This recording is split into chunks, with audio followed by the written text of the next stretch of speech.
Yo, what's going on, everyone? Welcome in to a vacation edition of Snaps. I don't know what day it is. I'm out here in California. It's beautiful, wonderful. Out here visiting family. Look, these vacation episodes we're gonna do with some quick hitters. Get in, get out. I know I can be very verbose, so you're probably doubting me. I'm kind of doubting myself, but we'll see. Either way, I'm in California. Aaron, where are you right now? You have a beautiful green vista behind you. Yeah, first off, it is Monday. Getting in and getting out is kind of T-Bob's specialty, so this is going to be perfect for Sure. the show week. And then three, I'm down in St. Simon's area in South Georgia, right on the beach, right there behind me. So, Ah. hello everyone, happy Monday. Hope everyone did enjoy some sort of vacation before the football season starts. It is going to be August tomorrow, so we are in football month officially. Wow. Get your mind. Isn't the Last Hall of vacation, the grind begins. I was gonna say, isn't the Hall of Fame game like Thursday or something? Does the NFL All preseason right. start? Like we are incredibly close to I can't wait. So lock in because once this trade starts, it ain't gonna stop. And Snaps is gonna be going hard all football season. Today though, calm before the storm. We do got a few interesting stories. Hugh Freeze continues to be on an absolute heater right now on the recruiting trail, winning both functionally and symbolically. I'll kind of explain what I mean by that. Yeah. We'll look at Michigan and Notre Dame. There's been some debate popping up in the college football ether as to whether or not these guys have a championship ceiling on them. And then we don't talk a ton of John Ruiz here, so I'm not sure how familiar our listeners are with him, but that's the giant Miami booster who's kind of been at the at the core of the rise, and I'm using air quotes here, of Miami recently. And John Ruiz could be in big trouble potentially. So we'll get to it all today. First, Aaron, Auburn getting two massive recruits over the weekend, flipping two recruits. And again, the symbolic win comes in who they flipped him from, and then the functional win comes in that they're very good five-star players. Auburn flips a Yeah. five-star wide receiver, Perry Thompson from Alabama. He's the number 8 wide receiver. And I'm just going by 247 composite stuff, right? He's number 8 wide receiver in the country, number 4 player in the state. And then they flip a five-star linebacker, Demarcus Riddick from Georgia, who's 26th in the country and like number 3 linebacker. But the point is here, when you think about how you have to have success at Auburn, we've talked about why Yep. Auburn's going to be so tough to win at. The reason is because you have to match up with Georgia and Alabama this year. So getting even a win like this, I'm loving watching the Bama melt. Like all the fan sites are freaking out, like not a big deal. We're still going to whip Auburn's ass. But getting a win like this is kind of how these are the steps you have to take to build the foundation to compete on the football field with those two programs year in and year out. Well, it's not. Yeah. I'm glad you ended like that, year in and year out, because that's the biggest thing for Auburn. It's when things do change, no matter what it's going to be. I don't care if it's going to be 2 rivals or 3 rivals. When it's all said and done, if it's 8 games or 9 game schedule, when it's the brand new SEC starting next year, it, the biggest thing is Auburn's still going to have to face Alabama and Georgia, no matter what. 2, 3, Yeah. you will face 2 of the big dogs in the country, not just the SEC, but in the country year in and year out. So this is, like you alluded to, T-Bob, this is a symbolic win for them, for their fan bases to kind of sit back and say, hey, maybe we did get the right guy. Maybe we did get a guy that's not afraid to obviously go against Nick Saban. 2-3 record against the Crimson I'm Tide sorry. during his time there at Ole My Miss. daughter's in the background. Sorry, dude. Hey, Yeah, gotta honey, stay you gotta be flexible. quiet. Gotta stay flexible on vacation. So obviously he has the resume versus Nick Saban, so we know he's not afraid of competing against the best of the best of the best, and being able to go in there and steal a recruit right from Kirby, who is right now the premier guy when it comes to recruiting in the country, tells me a couple things. One, Hugh Freeze is a hell of a recruiter, and we've known that is one of his specialties. Two, Auburn has a war chest when it comes to NIL and NIL opportunities. I mean, that's part of the game now too, and I think the fans realize Mhm. that. You kind of make fun of it every now and then, but Auburn fans are fanatic. Yeah. They love Auburn. I mean, they sold out their season tickets, and it's going to be a team that it's going to be fighting for 8 wins this year.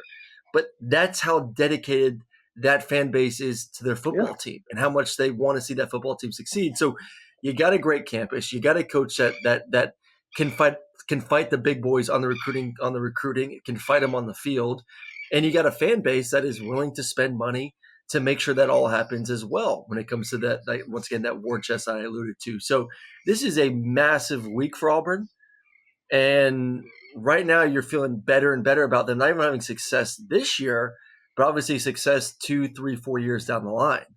Yeah, I mean, look, Hugh Freeze is Auburn's Eli Gemstone. That is from the HBO show Righteous Gemstones, which kind of parodies televangelists.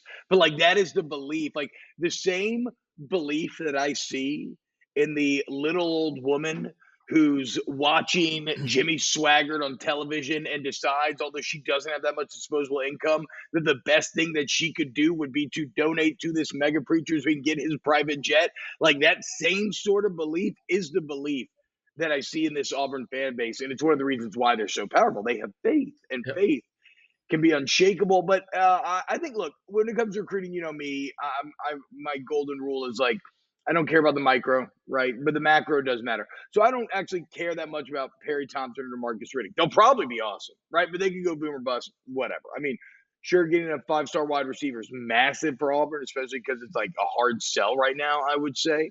Yeah. But what is interesting, if you look at the 247 composite rankings right now, at first glance, you say, okay, 2024, Auburn 17. All right, that's all right. But when you look a little closer, they're 17th in the country with just 14 commits.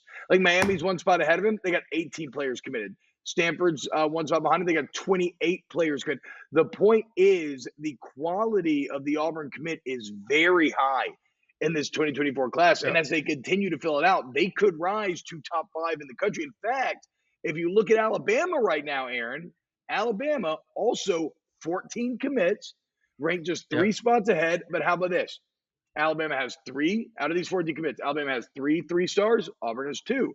Alabama has 9 4-stars. Auburn has 10 4-stars. Alabama has 2 5-stars. Auburn has 2 5-stars. So already, somehow, Hugh Yep. Freeze with no actual on the field Auburn experience to pull from is putting together a 2024 class that is tracking at the exact same level as Nick Saban. And if you're an Auburn Well, fan, there's no way not that to be excited about that. Like that should excite you. no.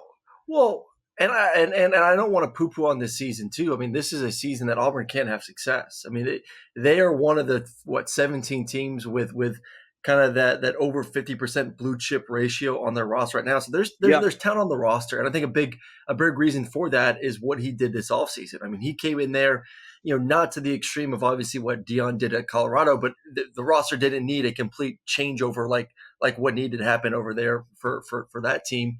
But he came in there and said, we need to get better at X amount of positions. And they went out there and did it. I mean, they were top 3 or top 4 when it comes to the transfer portal this offseason. And you talk to a lot of people that are very, very familiar and intimate with that football team and kind of knows the ins and outs.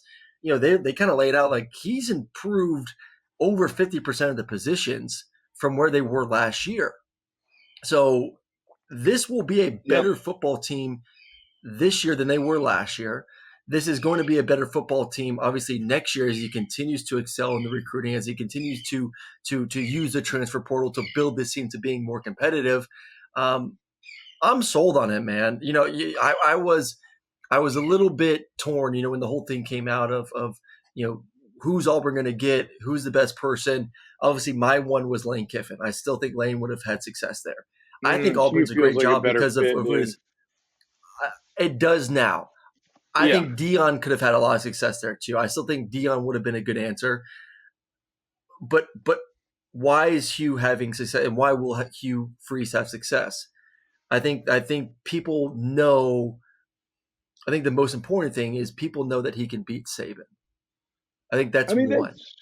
that I doesn't think that's hurt. one. I would have to, but I think fans now have seen he's beat him on the field and he's beat him in recruiting.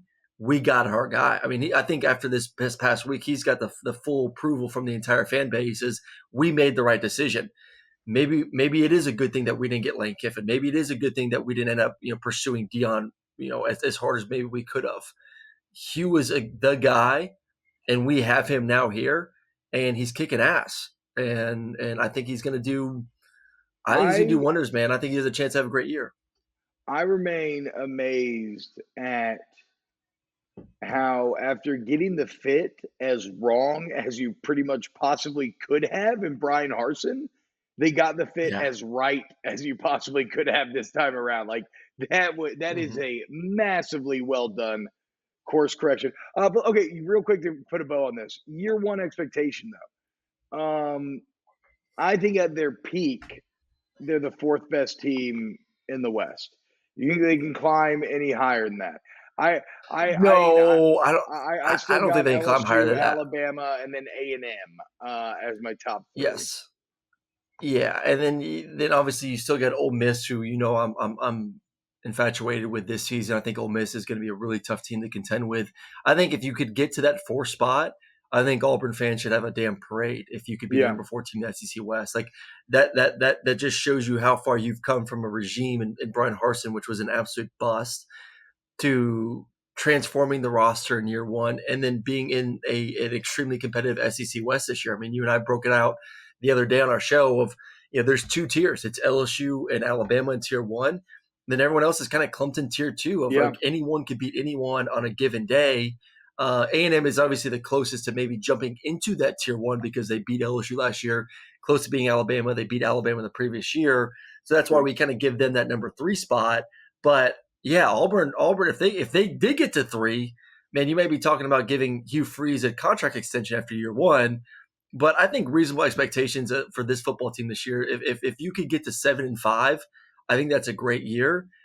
I think 8 wins would be a hell of a season. If you're 8-4, going for possibly 9 with a bowl game, I think that to me that's a sign of Auburn's here to contend to be maybe one of Huh. the 12 teams, excuse me, in the playoffs come year 2. I mean that doesn't. I feel you. That would be like incredible. That's a great work by Hugh, but that doesn't feel that crazy. Like Hugh Freeze No, finding a way to win 4 SEC games. Like certainly, I don't think he'll go worse than 3-5, but we'll see. I mean, look, what he It's I am very intrigued to see what he can get out of Peyton Thorne and Robbie Ashford. Just that yep, quarterback position in general. Can he squeeze blood from those stones?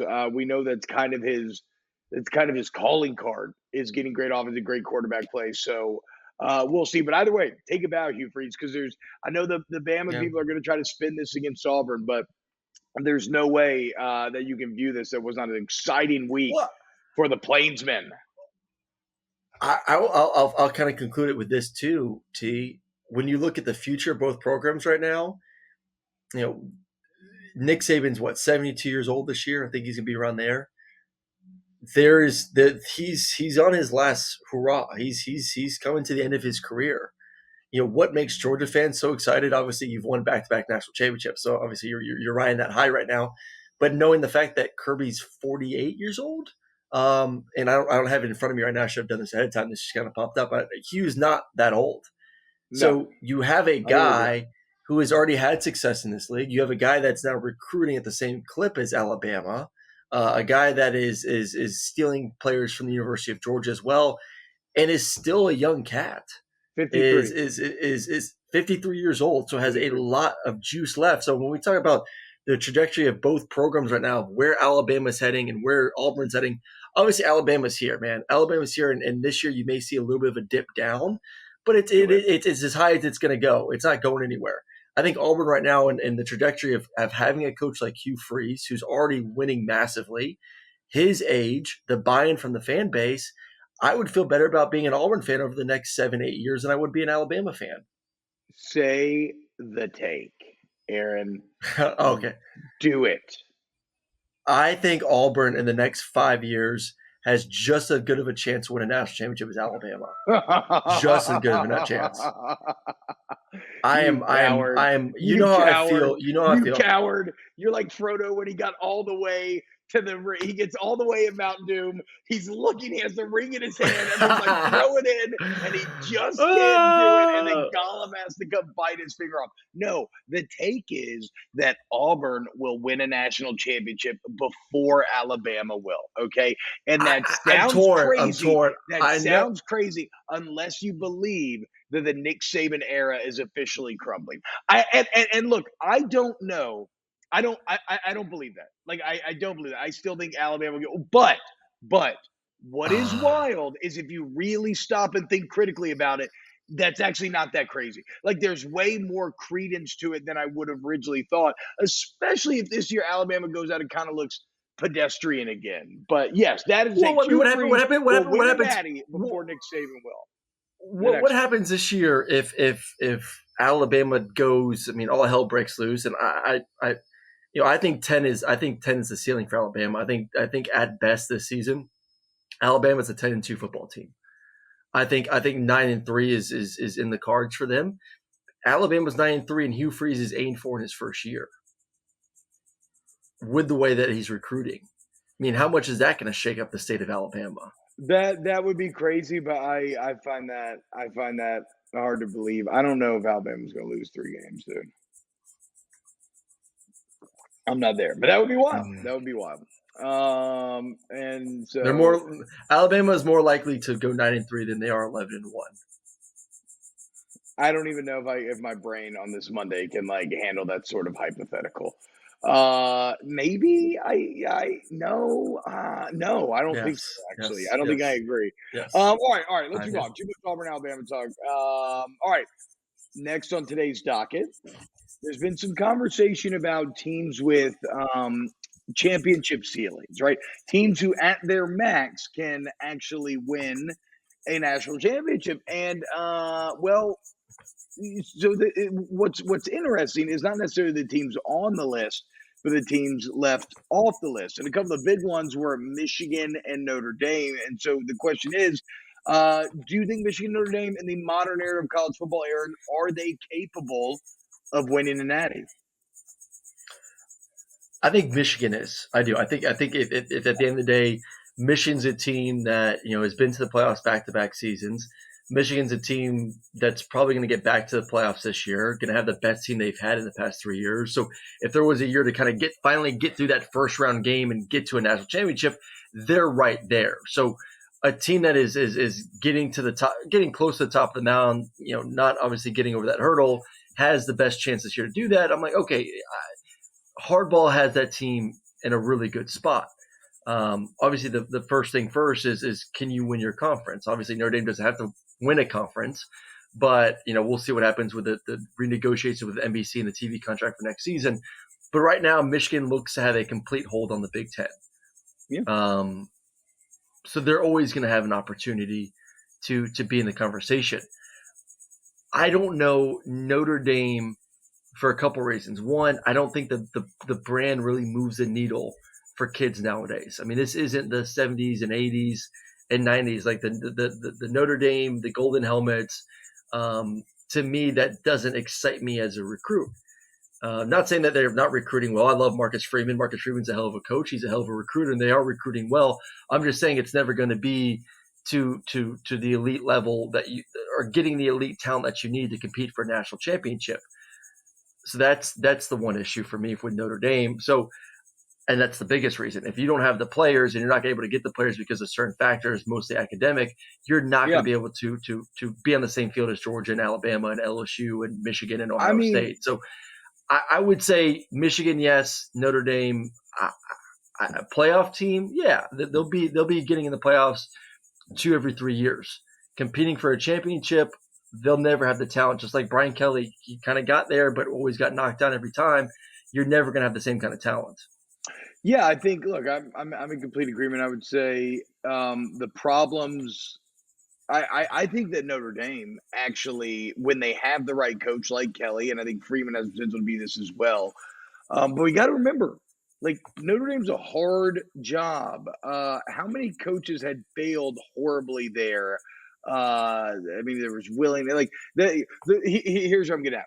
I think under Kelly, and I think this can happen under Freeman, Notre Dame actually did an incredible job of maximizing what they could be because Notre Dame has two very distinct disadvantages. One is geography. Indiana is just not a state that produces a ton of in-state talent, right? It's one thing that Brian Kelly always talks about as when he was in Notre Dame, recruiting consisted of flying private jets everywhere. At LSU, he just gets in the car and drives, right? So like already you're having to overcome geography and they're doing that. but it does cap you, Yeah. right? And then the second thing is academics. It's so rigorous and it's such a high standard that quite simply you are going to lose people out of your talent pool because they don't meet that academic standard. Again, Notre Dame is doing really objectively fantastic in Oh yeah. overcoming those two hurdles, but it does cap you. Michigan doesn't have that. The geography's strong. It's a giant state with a ton of players next door to another giant state with a ton of players. I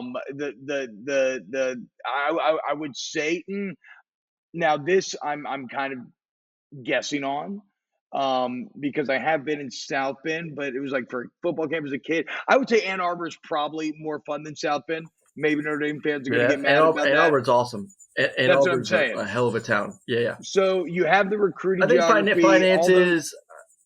I think the finances too. I think why did Brian Kelly leave? Because he wasn't getting everything he needed. I think that to me in this also true. age too, you still need elite facilities, and I think that does play a role. Like we can talk all we want. Like all these kids care about is getting paid. They also want to go see all the glitz and glam. They want to see the giant weight room, the giant indoor, the hyperbaric chambers, the 100-foot long hot tubs and cold tubs. Like all that still is a selling point for kids who want to truly get to the next level.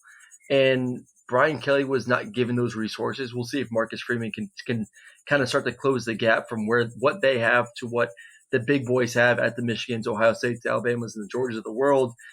But that is a hurdle for them of are you giving Marcus Freeman the resources to legitimately compete for these kids that are academically able to qualify to come to Notre Dame.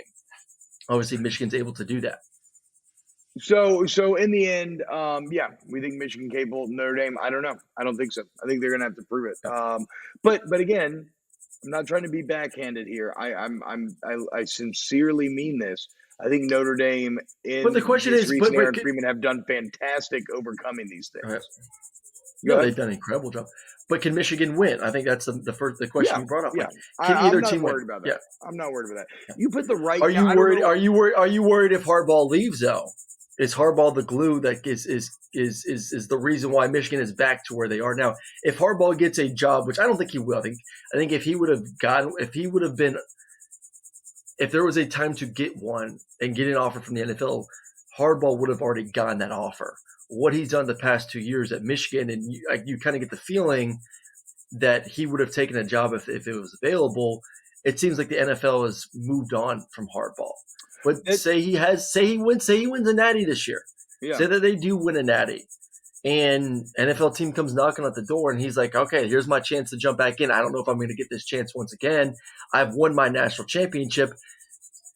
Which I guess kind of goes against our conversation because then they would have won the natty. Say they just get to the playoffs for a third straight year.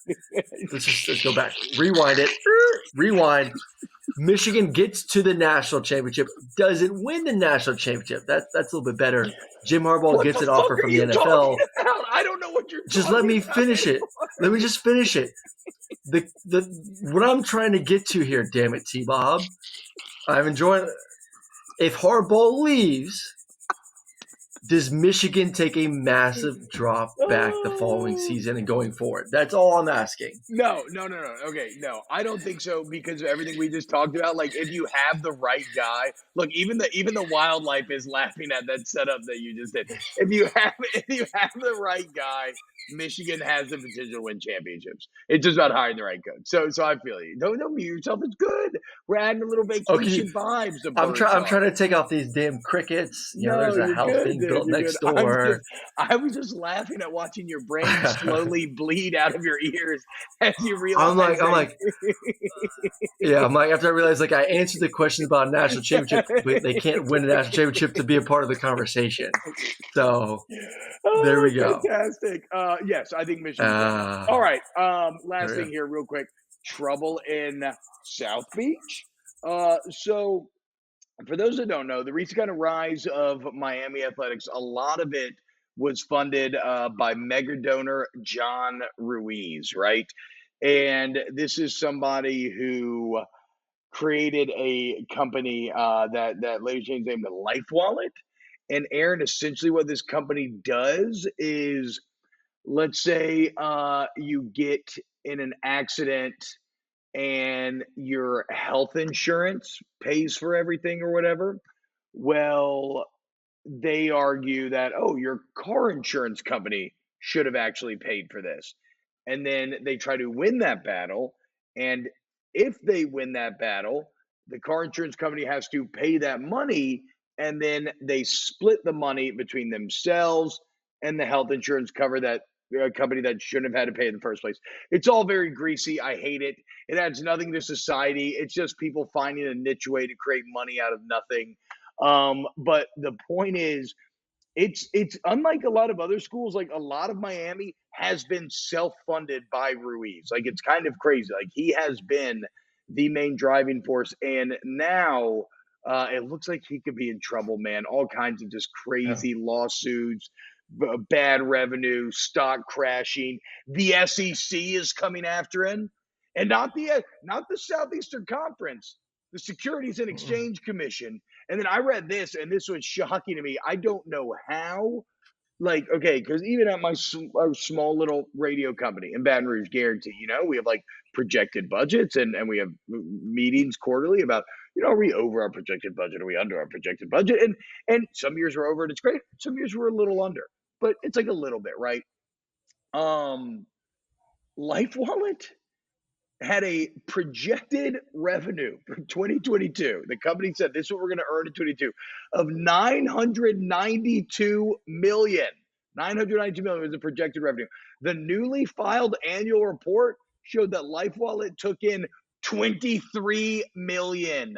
23 992 to 23. That is bad to the point of malfeasance. Like that is inaccurate to the point of, oh wait, this is a scam sort of feel. So look, I'm not going to pretend like I understand all the litigation or the intricacies or the ins and outs, but the bottom line is that Miami's main booster, John Ruiz, appears to be in massive trouble. Like the money may drop, and quite frankly, Mm. Miami's just not that cool. The stadium No. sucks. No one goes to the game. Anybody who like Well, the stadium doesn't nobody in suck. this, No one just goes to the game. No one goes to the games. like The it's like hot stadium's as pretty fuck, and sweet. it's like, I is get it? it's hot as fuck, but yeah, It's like an it's a hour nice away from the stadium. campus, isn't it? Okay, but it's a nice stadium. It's just too fucking far away from the campus. That's the Okay. issue. Well, the And I don't know if setup you of could the put a stadium campus sucks. in. Yes, the location of the stadium does suck. And then either Um, way, Aaron, the youth doesn't care about Miami. They don't know about the U. Like the what does U the was youth when care we about? were Does kids. the youth care more about Notre Dame or does the youth care more about Miami? Notre Dame has a Which brand way. do Notre Dame you has a bigger do brand. you? I don't know. God, it's just so Maybe that's hard. my maybe that's It's my so hard for me because caucasity. Miami was. Maybe it's because I'm from Florida, so this doesn't help. Maybe it True. doesn't also help the fact that my family is from Miami, my mom's side. But I just growing up, the U was so damn big, man. It Like the was amount big. of recruits that just love to flip this up on I every know. time they had an opportunity during recruit. Like it was a thing.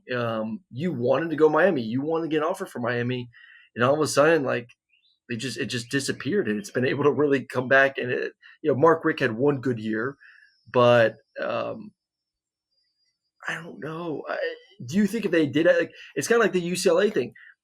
It's an incredible stadium. The Rose Bowl is an incredible stadium. Uh, beautiful surroundings. I mean, it's majestic. But obviously, kids don't want to go, and I know it's a similar situation. Miami and LA. There's too many other damn things to do than have to drive an hour to a football game. Yeah. I can go to the beach. I can go to Rodeo. I can go to I can go have fun. Whatever it is. If both schools did move. And UCLA, I've been talking to New Heisel, does have an area where you could put a stadium at least closer. If you did put a stadium closer, is that the only issue? Like, No. if you move Miami Stadium on campus and made it sexy and made it fun and sold it out, is that the only missing piece to make Miami relevant again, or is it just no one wants to go down to Miami? Because it's hard for No. me No. to No. believe a kid in this day and age wouldn't want to play football in Los Angeles or Miami, and that you couldn't be able to turn it around. Okay, so no, I think ultimately winning is all that really matters. Like the stadium is just it's a if they were badass, people would still pack it up. Like the problem is if you're not winning consistently enough, they'll never be like you said because there's UCLA so much was winning players. last year. There was a packing out. UCLA was winning. Miami's had good UCLA years. wasn't winning They've that had much. good years over the past. They've had good years over the past decade, and they still haven't packed it out. They've had all right years. They've never had, like you said, Rick had one. They've never had consistent year in and year out success. If they won enough, people would come back. Like winning remains the cure all to anything in college sports. But like you said, like why even though Nebraska struggled for a decade, do they still sell it every game? Because it's the best ticket in town. It's a thing to do. It's what Nothing else to do. everybody's obsessed with. Exactly. Not the case at Miami, not the case at UCLA. So you have to win at an extra normal rate if you want people to invest their time and money in coming to hang out there. And in terms What of does it take, recruiting in though? What Miami, does it yeah, take? yeah. What does it take? What does it take? Two years? No, If yeah, if you got to Miami be can winning. You got to be if winning. You more got to win an ACC championship. Right there, win ACC championship. They're not going to show up for less. You think Miami fans who grew up in Miami don't I'm not care talking about about going fans. 9-3? I'm talking about high school kids wanting to say that I am excited about Miami. I'm excited about the U. And you talk about consistency.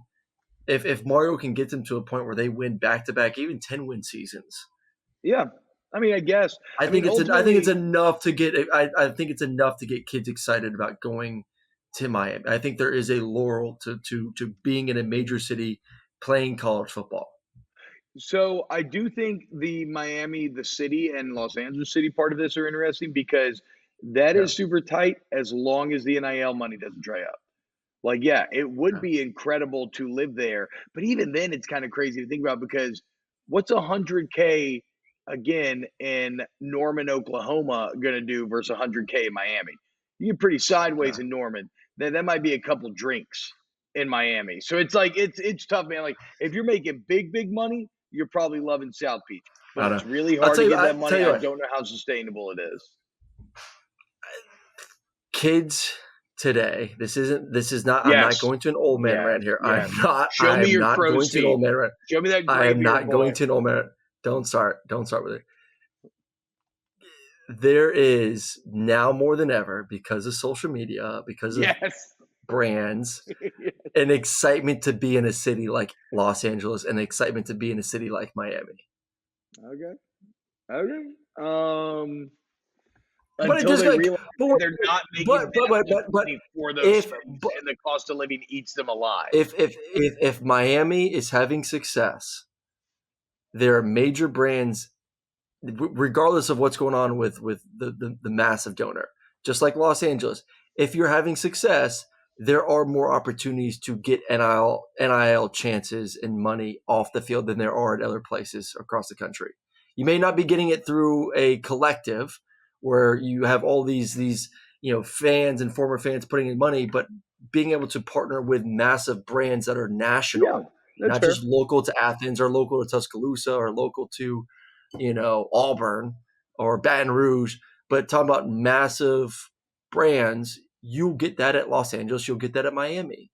So it's Yeah, just, that's I fair. think if Miami could have 2 years of having success and a really good quarterback who you could get some massive national brand deals, similar to what Caleb Williams is doing at Los Angeles, all of a sudden you're talking about like, man, it's pretty sexy to be at Miami.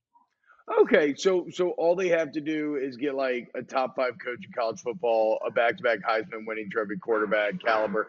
So Yeah, all they have to do is get like a top five coach and like you said the other day, maybe the best quarterback recruit you've seen in 30 years. That's not that hard. Shit, they do that, the U will be back certified, and Mario should have brought damn Bo Nix with him from Oregon.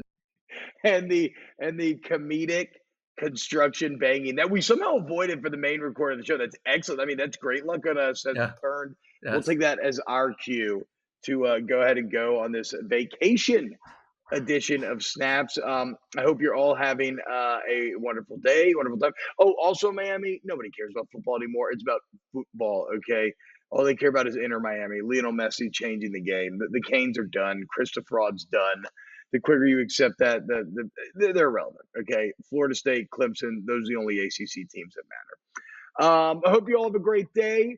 We'll be back tomorrow with a brand new episode of Snaps. As always, remember, rate, review the podcast on Apple, Spotify, wherever you listen, youtube.com/@Volume Snaps. I'm going to go enjoy a kidless day and night. I am leaving the 3 children Lucky you. here with my Lucky parents. you. And yeah, me and the wife are going to go to some winery and go ride bikes and get drunk. Very excited. Very, very excited. Aaron, you have a great day, man. Enjoy the beach. Thank you to Ryan Brumley, See y'all tomorrow. Paul Farrington, Danny Cardenas, the volume, and Papa Colin, as always. And thank you, biggest of all, to anybody listening and hanging out. We'll see you tomorrow for some more snaps.